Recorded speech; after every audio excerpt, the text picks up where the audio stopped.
నెల్లూరు జిల్లా పాడేరులో దట్టమైన పొగమంచు అలుముకుంది. 2 రోజులుగా ఉష్ణోగ్రతలు తగ్గుముఖం పట్టడంతో చలి తీవ్రత ఎక్కువైంది. ఉదయం 10 గంటల వరకు సూర్యుడు కనిపించకపోవడంతో వాహనదారులు ఇబ్బందులు ఎదుర్కొంటున్నారు. మరోవైపు మన్యం ప్రజలు చలికి తట్టుకోలేక చలిమంటలు వేసుకుని ఉపశమనం పొందుతున్నారు.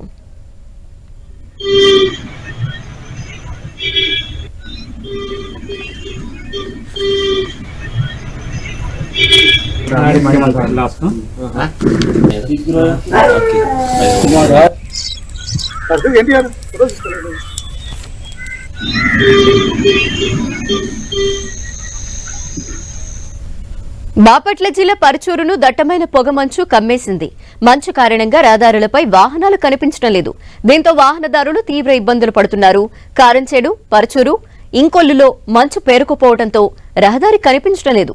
దీంతో పలు ప్రాంతాల్లో వాహనాలు ఎక్కడికక్కడ నిలిచిపోయాయి. రోజురోజుకి చలి తీవ్రత పెరిగిపోవడంతో ప్రజలు గజగజ వణికిపోతున్నారు.